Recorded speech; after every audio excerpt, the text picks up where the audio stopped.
నమస్తే, welcome to next Zee News ఈనాటి వార్తా విశేషాలు.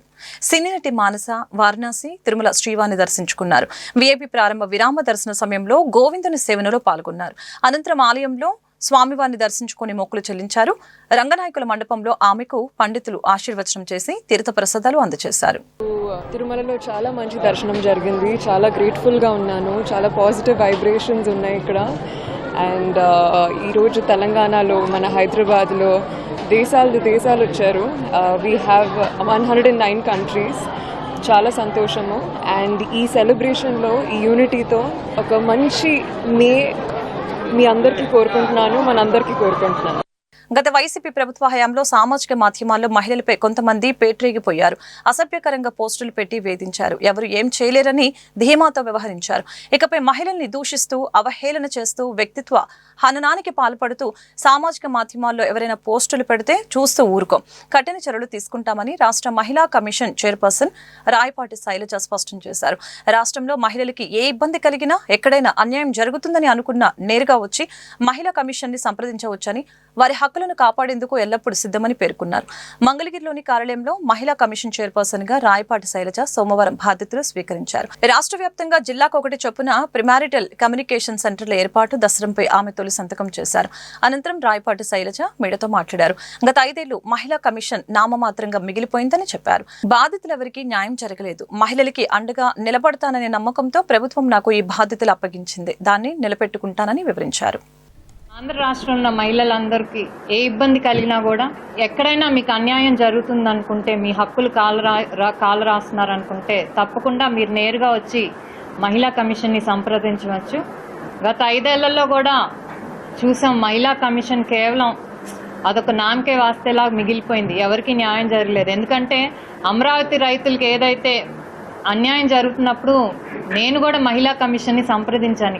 ఇక్కడ న్యాయం జరగకపోతే మళ్ళీ నేషనల్ విమెన్ కమిషన్ కూడా వెళ్లాల్సిన పరిస్థితి మాకు వచ్చింది. అలాంటి పరిస్థితి నాకు ఇచ్చిన ఈ బాధ్యత ఏదైతే ఈ 2 ఏళ్ల పదవీ కాలంలో ఉందో, ఇక్కడ రాష్ట్రంలోని ఏ మహిళకు అలాంటి పరిస్థితి రాకుండా బాధ్యతగా నా కర్తవ్యాన్ని నిర్వర్తిస్తాను. ఇది ఏ పార్టీకి అండగా నిలబడే ఒక పొజిషన్ కాదండి. ఎవరైనా సరే, ప్రతి పార్టీ వాళ్ళు ఏ పార్టీ అనే అఫిలియేషన్ కాకుండా ఎవరైనా సరే మహిళా కమిషన్ న్యాయం చేస్తుంది. ఈరోజు సోషల్ మీడియాలో గత 5 ఏళ్లలో చూసాం, ఇప్పుడు చూసాం, ఆడవాళ్ళ మీద చాలా అసహ్యంగా ఇష్టం వచ్చినట్టు మమ్మల్ని ఏమీ చేయర్లే అనే ఒక ఇదితో ఆడవాళ్ళ మీద చాలా ఇదిగా పోస్టులు పెట్టడం కానీ అవన్నీ చేస్తున్నారు. వాళ్ళెవరికి కూడా గత 5 ఏళ్లలో ఎవరు మహిళా కమిషన్ తరపు నుంచి కానీ వాళ్ళకి ఏ శిక్ష పడలేదు. ఇక నుంచి అలాంటి పోస్టులు కానీ లేకపోతే మహిళలను దూషించడం కానీ అవహేళన చేయటం కానీ క్యారెక్టర్ అసాసినేషన్ అలాంటిది ఏమన్నా జరిగితే మాత్రం మేము ఊరుకునేది లేదండి. సీఎం అధ్యక్షతన ప్రారంభమైన రాష్ట్ర మంత్రివర్గ సమావేశం మొత్తం 24 అంశాలపై రాష్ట్ర కేబినెట్ భేటీలో చర్చ. ఎస్ఐపిబిలో ఆమోదించిన 11 ప్రాతిపదికన ఆమోదం తెలిపే అవకాశం. ప్రాజెక్టులకి సంబంధించి 33,000 కోట్ల పెట్టుబడులకి ఆమోదం తెలపనున్న కేబినెట్.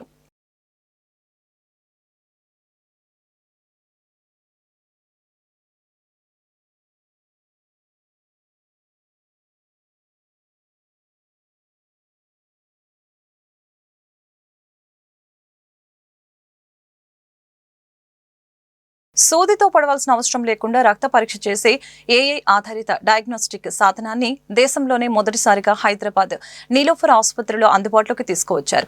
ఈ సాధనాన్ని క్విక్ వైటల్ సంస్థ రూపొందించింది. ముఖాన్ని స్కాన్ చేసి 1 నిమిషంలోనే ఈ పరికరం ఫలితాలు అందించనుంది.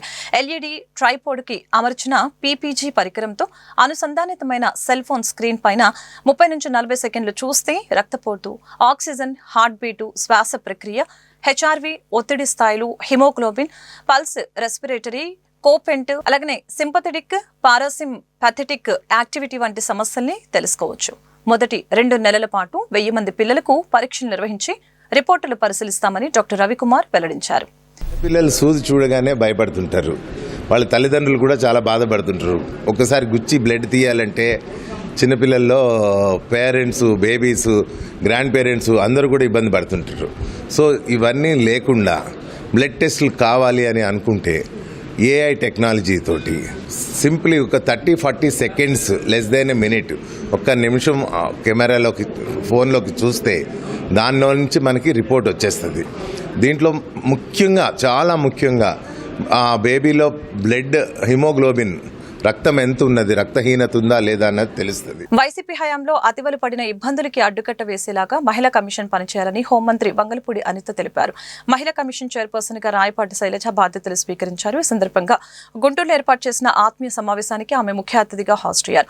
అభినందన సభలో కూటమి ప్రజా ప్రతినిధులతో పాటు అమరావతి ఐకాస నేతలు పాల్గొని శైలజను సన్మానించారు. పదవికే వన్నె తెచ్చేలా శైలజ పనిచేయాలని అన్నారు. మహిళల్ని కించపరిచేలాగా పోస్టులు పెడుతున్న వారిని కళ్ళెం వేయాలని సూచించారు. అనేది మనకి చాలా మహిళలకు సంబంధించి ఏదైనా ఎవరికైనా ఏదైనా అన్యాయం జరిగిన మహిళల ఆత్మ గౌరవాన్ని పెంచడంలో కానీ మహిళల భద్రత విషయంలో కానీ రాజీ లేని పోరాటం చేయడం ఒకటైతే గవర్నమెంట్కి కూడా సూచనలు సలహాలు ఇచ్చేటంత అధికారాలు ఈ మహిళా కమిషన్కి ఉన్నాయి. దాన్ని ప్రాపర్ వేలో శైలజ గారు యూటిలైజ్ చేసుకుంటారని నేను మనస్ఫూర్తిగా నమ్ముతున్నాను. లాస్ట్ 5 సంవత్సరాలు మహిళలు పడ్డ అవమానాలు ఈ 5 సంవత్సరాలు ఏ మహిళ కూడా పడకూడదు. దానికి ఎటువంటి కార్యాచరణ మహిళా కమిషన్ బట్టి చేసినా కూడా మేము దానికి ఆచరించడానికి మేము సిద్ధంగా ఉన్నామని మీ అందరికీ తెలియజేసుకుంటున్నాం. ఈ ఆన్లైన్లో అబ్యూజ్ అనేది చాలా విపరీతంగా ఎక్కువైంది. దాన్ని ఎంత తొందరగా సైబర్ క్రైమ్ అనేది రిపోర్ట్ చేయడం ఒకటి, దాని క్రైమ్ అనేది కంక్లూడ్ చేయడం అనేది ఇంకొకటి. దాన్ని కంక్లూడ్ చేయడానికి చాలా టైం పడుతూ ఉంది. దానికి చాలామంది ఇబ్బంది పడుతూ ఉన్నారు. దాని మీద కొద్దిగా దృష్టి సారిస్తే మంచిది. అది మీ పవర్లోనే ఉంది. చైల్డ్ మ్యారేజెస్ అది కూడా మీ పరిధిలోనే వస్తుంది.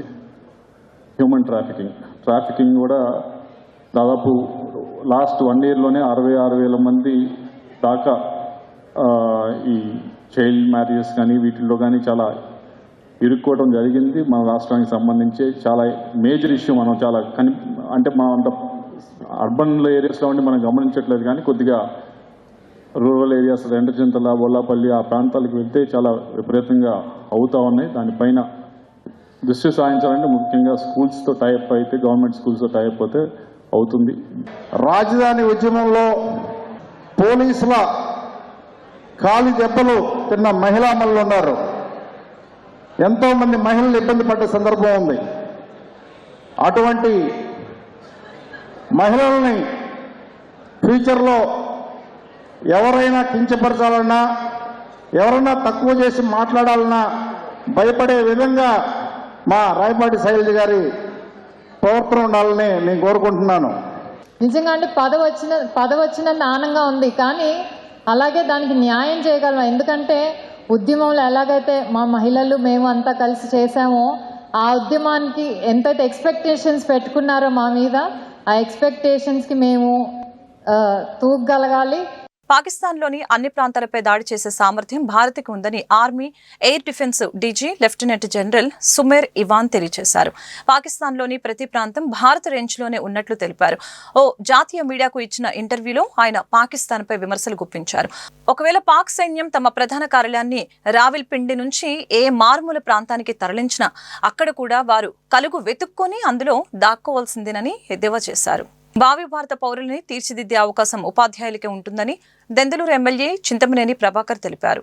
చింతమనేని చారిటబుల్ ట్రస్ట్, ఏలూరు జిల్లా రైస్ మిల్లర్స్ అసోసియేషన్ ఆధ్వర్యంలో డిఎస్సి అభ్యర్థులకి 120 రోజుల ఉచిత శిక్షణ తరగతుల ముగింపు కార్యక్రమంలో చింతమనేని మాట్లాడారు.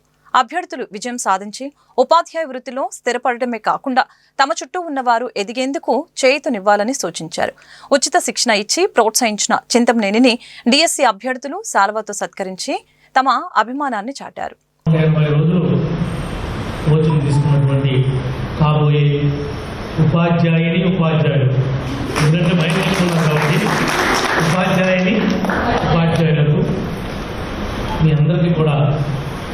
అందరికీ 100% సక్సెస్ అవ్వాలని మనస్ఫూర్తిగా కోరుకుంటున్నాను. ఎంత సక్సెస్లో కూడా ఫెయిల్యూర్స్ ఉంటాయి. దాన్ని మన జీవితంలో కోల్పోయినట్లుగా ఏ ఒక్క ఈ కోచింగ్ తీసుకున్న వాళ్ళు భావించదు. దేశ సైనికులకు సంఘీభావంగా ఆలగడ్డలో ఎమ్మెల్యే అఖిలప్రియ ఆధ్వర్యంలో తిరంగ ర్యాలీ నిర్వహించారు. ఈ సందర్భంగా పాకిస్తాన్ యుద్ధంలో అమరుడైన తెలుగు జవాన్ మురళీ నాయక్ కి అఖిలప్రియ నివాళులర్పించారు.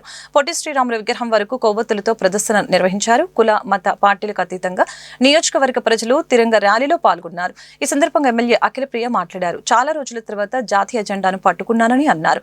తన 5 నెలల జీతాన్ని ఆర్మీకి విరాళంగా ఇస్తున్నట్లు ప్రకటించారు.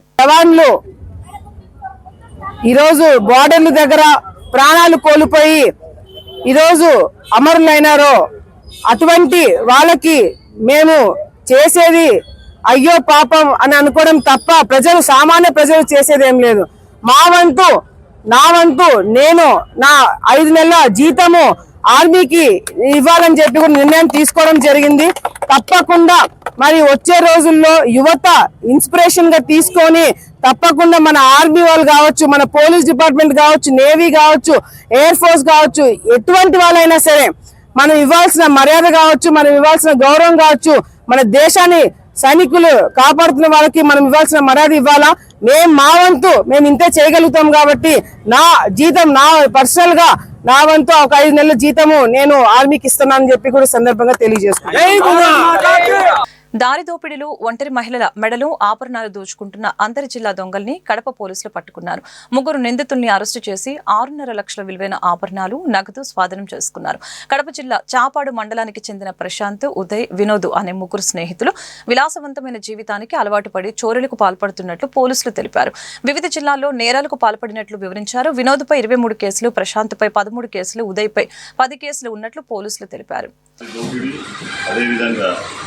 ఈ ఒంటరిగా ఉన్న మహిళల మెడలో ఈ బంగారు గొలుసులను పెంచుకొని పోయేవాళ్ళు స్నాచింగ్ చేసే అఫెండర్స్ అయిన ఈ తెల్లకోళ్ళ ప్రశాంత్, అదేవిధంగా మందింటి ఉదయ్ కుమార్ మరియు గుంపల వినోద్ అనే 3 ముద్దాయిల్ని ఈరోజు అరెస్ట్ చేసినారు. ఈ 3 ముద్దాయిలు ఇంతకు ముందు అమలాపురం అదేవిధంగా వల్లూరు లిమిట్స్లో ఒంటరిగా ఉన్న మహిళల దగ్గర చైన్ స్నాచింగ్ చేశారు. ఇంతకుముందు అదేవిధంగా దారి దోపిడీ కూడా చేశారు.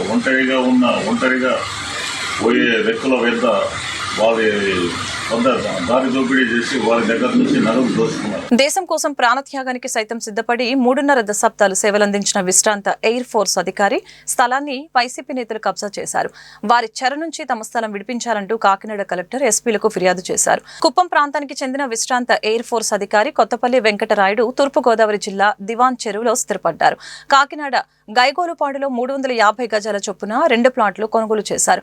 ఉద్యోగరీత్యా వారు ఇక్కడ ఉండకపోవటాన్ని గమనించి స్థానిక వైసీపీ నేతలు చింతపల్లి సత్యనారాయణ, కడియాల చిన్న కబ్జా చేశారు. వైసీపీ హయాంలో పోలీసులకు ఫిర్యాదు చేసినా పట్టించుకోలేదని వెంకటరాయుడు తెలిపారు.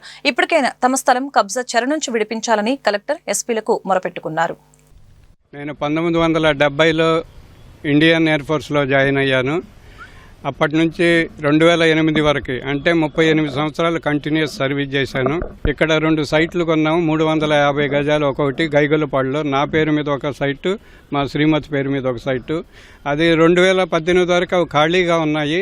కాకపోతే కోవిడ్ సమయంలో మేము ప్రతి నెల వచ్చి చూసుకోలేకపోయాం. ఆ సమయంలో అవి ఆక్రమణకు గురయ్యాయి. ఒక దాంట్లో ఓపెన్ షెడ్ వేశారు, ఇంకో దాంట్లో క్లోజ్డ్ షెడ్ వేసుకుని ఎవరో ఉంటున్నారు. మేము వెళ్ళాడితే కొద్దిగా దురుసుగా మా మీదకి వస్తూ మాట్లాడుతున్నారని ఇంకా మేము సరేలే వీళ్ళతో మనం పడలేము, మన వయసు పోతే పిల్లల చదువులు అవి చూసుకోవాలి కదా. నాకు కొడుకులు లేరు, 2 ఆడపిల్లలు కవల పిల్లలు. ఒకరేమో చింతపల్లి సత్యనారాయణ అని అన్నారు ఆ చుట్టుపక్కల వాళ్ళు, ఇంకొక అతను చిన్న ఆట. వీళ్ళు వైఎస్ఆర్సీపీలో చాలా లో ప్రొఫైల్ వ్యక్తులు అని కూడా అన్నారు. ఈ వార్తలు ఇంతటితో సమాప్తం. ప్రక బులెటిన్లో మళ్ళీ కలుద్దాం. నమస్కారం.